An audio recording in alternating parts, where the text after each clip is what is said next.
जी, मौसम के हवाले से एक नई जो है तनबीह या एक नई वार्निंग जो है वो जारी कर दी गई है और कहा गया है कि 28 जुलाई से नया बारिशों का सिलसिला यानी 9th स्पेल ऑफ मानसून जो है उसका आगाज़ होने जा रहा है और इस वक्त हंगामी सूरत हाल है। मना किया जा रहा है कि शुमाली इलाकों की तरफ ना जाया जाए। अगर आप सियाहत के लिए जाना चाहते हैं तो हरगिज़ ये इलाके आपके लिए नहीं है। फेरी मेडोज़ जो है उसका रोड ख़त्म हो चुका। झील सैफुल मुलूक का रोड 2 जगह से ख़त्म हो गया। वहाँ पे क्लाउड बर्स्टिंग हुई और हेलीकॉप्टर से सियाहों को जो है 200 के करीब सियाहों को वहाँ से निकाला गया है और 50 के करीब जीपें जो हैं अभी भी वहाँ फंसी हुई हैं। इसी तरह से मुख्तलिफ इलाके गिलगित बल्तिस्तान के जो हैं उनको आफतज़दा करार दे दिया गया है। चलास है, स्कर्दू है, बाबूसर टॉप है, इन इलाकों को आफतज़दा करार दिया गया है और 9 जगहों से शराय कराकुरम को बंद कर दिया गया है। और ये कहा जा रहा है कि 9th स्पेल जो है अपने पिछले 8 स्पेल से ज़्यादा ख़तरनाक, ज़्यादा बड़ा होगा और इस 9th स्पेल से खैबर पख्तूनख्वा, गिलगित बल्तिस्तान, पंजाब में शदीद बारिशें होंगी। नदी नालों में तुग़यानी आएगी।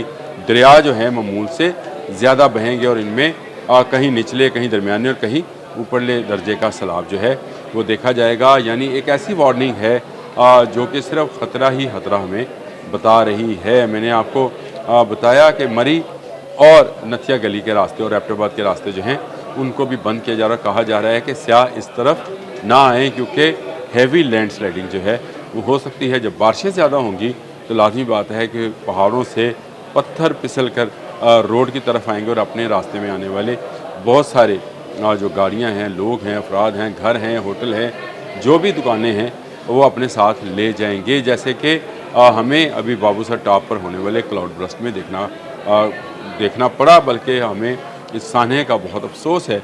और ये जो क्लाउड बर्स्टिंग है अब दोबारा हो सकती है। ये 9th स्पेल जो है ये पिछले 8 स्पेल से ज़्यादा ख़तरनाक इसलिए भी है कि वक्फे से बारिशों का सिलसिला जारी है।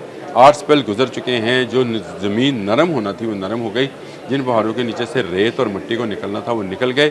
तो अब उन्हें सिर्फ एक इशारे की ज़रूरत होगी और वो वापस रोड पर आ जाएंगे। तो शायद इसीलिए तमाम सियाहती मकामात जो हैं उनको बंद किया जा रहा है। NDMA की जो वार्निंग है उसके मुताबिक तो यही है कि अर्बन फ्लडिंग भी होगी। यानी वो शहर जो आते जैसे पिंडी है, रावलपिंडी, इस्लामाबाद है, लाहौर है, इसी तरह से पेशावर है, इन जैसे इलाकों में भी अर्बन फ्लडिंग का ख़तरा है और लोगों को घरों से गैर ज़रूरी तौर पर ना निकलने की हदायत जो है जारी की गई है। आप भी देखें, अपने इर्द गिर्द के माहौल को देखें।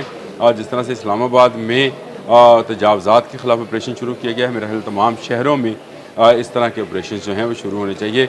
मैं क्योंकि पिछले दिनों नारायण गया था तो मैंने देखा कि रास्ते में दरिया के किनारे बहुत सारे होटल्स जो हैं, दरिया किनार के किनारे बहुत सारे होटल्स, रेस्टोरेंट्स और इसी तरह की दुकानें जो हैं वो मौजूद हैं जहाँ पर कारोबारी ज़िंदगी जो है उसको चलाया जा रहा है। इनको दुकानें ज़रूर मौजूद रहें क्योंकि ये एक रौनक है, लेकिन इनको ज़रा सा दरिया से दूर करने की ज़रूरत है। आने वाले दिनों में जो साइंटिस्ट प्रेडिक्ट कर रहे हैं वो ये कहना है कि हर आने वाला साल ज़्यादा बारिशें लेकर आएगा हमारे इस कराकोरम रेंज के अंदर।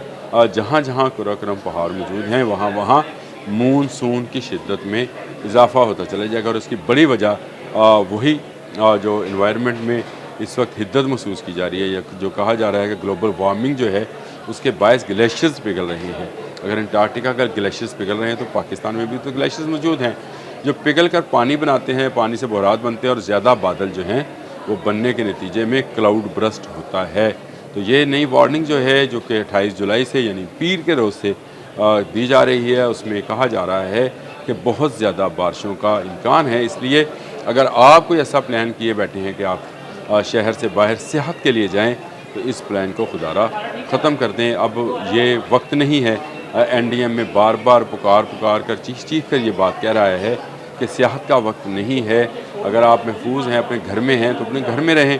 हाँ, जो लोग वहाँ फंसे हुए हैं उनको निकालने के लिए पाक फौज और दूसरे रेस्क्यू अदारे जो हैं वो भरपूर कोशिश कर रहे हैं और कई जगहों से तो हेलीकॉप्टर को इस्तेमाल करके सियाहों को लाया जा रहा है, जिनमें बुज़ुर्ग और बच्चे और औरतें शामिल हैं और जो जवान हैं वो चल कर वापस आ रहे हैं। फेरी मेडोज़ का मैंने रोड देखा, वो सारे का सारा जो है वो ख़त्म हो गया। बहुत ख़तरनाक पहले भी ट्रैक था, झील सैफुल मुल्क का ट्रैक भी बहुत ख़तरनाक था, वो भी ख़त्म हो गया। 2 जगह से पहाड़ों से होने वाली लैंड स्लाइडिंग उस रोड को अपने साथ ले गई और वहाँ पर अब रोड नाम का कोई वजूद नहीं है, पहाड़ है।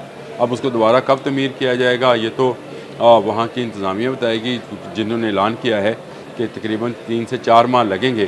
اگلے آنے والے دنوں میں 3-4 ماہ کے بعد تو برف باری شروع ہو جائے گی، پھر اس کو کیسے بحال کریں گے؟ تو میرا خیال یہ ہے کہ یہ سیزن تو اب سیاحت کے لیے وہاں ختم ہو گیا، اور وہاں سے لوگ جو ہیں جو واپس آ گئے وہ شکر ادا کریں، اور جو ابھی تک وہاں پر پھنسے ہیں مختلف علاقوں کے اندر ان کو کوشش کرنی چاہیے کہ جتنا جلد ہو واپس گھروں کو آ جائیں، کیونکہ 9 سپیل جو ہے اس کے متعلق کہا جا رہا ہے کہ یہ پچھلے 8 سپیل سے زیادہ خطرناک ہو سکتا ہے، کیونکہ بارشیں جو ہو چکی ہیں اس سے بہت ساری زمین جو ہے پہلے سے نرم ہو چکی ہے، یعنی پہلے سے اس کے لیے سازگار ماحول ہے کہ لینڈ سلائڈنگ جو ہے بآسانی ہو سکے، اور جو فلڈنگ ہے وہ بھی ہو سکے۔ آپ نے دیکھا کہ جس طرح سے دریائے سواں میں فلڈنگ آگے کبھی ہم نے سوچنا نہیں تھا، اسی طرح دریائے سندھ میں آہستہ آہستہ پانی کا جو بڑھاؤ ہے، جو روانی ہے اس میں اضافہ ہو رہا ہے۔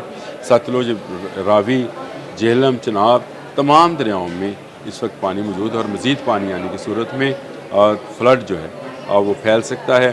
حکومت کو، عوام کو، سب کو مل کر اس سیلاب کا، اس آفت کا مقابلہ کرنا ہے، اور ہم یہ سمجھتے ہیں کہ جب تک آپ عوام جو ہے وہ کوشش نہیں کرے گی، اور حکومتی جو احکامات ہیں یا NDMA کی طرف سے جو وارننگز ہیں ان پر عمل درآمد نہیں کیا جائے گا، تو آپ اپنی جان کو خطرے میں ڈال سکتے ہیں۔ آپ نے جو بھی پلان بنا رکھا ہے اب اسے اگلے آنے والی گرمیوں تک کے لیے ٹال دیں۔ اب تک کے لیے اتنا ہی۔ اللہ حافظ۔